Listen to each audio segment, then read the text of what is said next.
بسم اللہ الرحمن الرحیم۔ رسول اللہ صلی اللہ علیہ وسلم اپنے تمام کاموں میں جہاں تک ممکن ہوتا دائیں طرف سے شروع کرنے کو پسند فرماتے تھے، طہارت کے وقت بھی، کنگھا کرنے اور جوتا پہننے میں بھی۔ ام حبیبہ اور ام سلمہ رضی اللہ عنہما دونوں نے ایک کلیسا کا ذکر کیا جسے انہوں نے حبشہ میں دیکھا تھا۔ اس میں مورتی تصویریں تھیں۔ انہوں نے اس کا تذکرہ نبی کریم صلی اللہ علیہ وسلم سے بھی کیا۔ آپ نے فرمایا کہ ان کا یہ قاعدہ تھا کہ اگر ان میں کوئی نیکوکار شخص مر جاتا تو وہ لوگ اس کی قبر پر مسجد بناتے اور اس میں یہی مورتیں تصویریں بنا دیتے، پس یہ لوگ خدا کی درگاہ میں قیامت کے دن تمام مخلوق میں برے ہوں گے۔ جب نبی کریم صلی اللہ علیہ وسلم مدینہ تشریف لائے تو یہاں کے بلند حصہ میں بنی عمرو بن عوف کے یہاں آپ اترے اور یہاں 24 راتیں قیام فرمایا۔ پھر آپ نے بنو نجار کو بلا بھیجا تو وہ لوگ تلواریں لٹکائے ہوئے آئے۔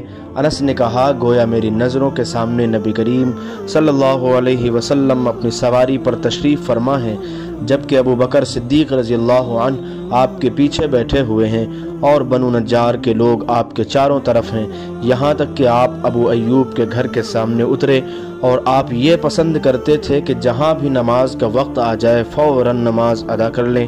آپ بکریوں کے باڑوں میں بھی نماز پڑھ لیتے تھے۔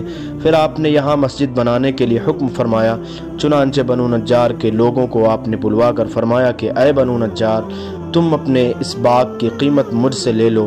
انہوں نے جواب دیا نہیں یا رسول اللہ، اس کی قیمت ہم صرف اللہ تعالیٰ سے مانگتے ہیں۔ انس رضی اللہ عنہ نے بیان کیا کہ میں جیسا کہ تمہیں بتا رہا تھا یہاں مشرکین کی قبریں تھیں۔ اس باغ میں ایک ویران جگہ تھی اور کچھ کھجور کے درخت بھی تھے۔ بس نبی کریم صلی اللہ علیہ وسلم نے مشرکین کی قبروں کو اکھڑوا دیا، ویرانہ کو صاف اور برابر کرایا اور درختوں کو کٹوا کر ان کی لکڑیوں کو مسجد کے قبلے کی جانب بچھا دیا اور پتھروں کے ذریعے انہیں مضبوط بنا دیا۔ صحابہ پتھر اٹھاتے ہوئے رجز پڑھتے تھے اور نبی کریم صلی اللہ علیہ وسلم بھی ان کے ساتھ تھے اور یہ کہہ رہے تھے کہ اے اللہ، آخرت کے فائدے کے علاوہ اور کوئی فائدہ نہیں، پس انصار و مہاجرین کی مغفرت فرمانا۔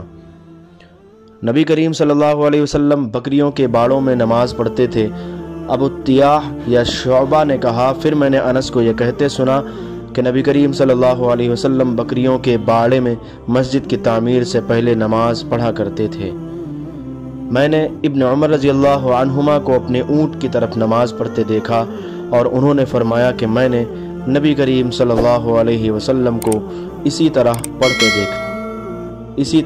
پڑھتے دیکھا تھا۔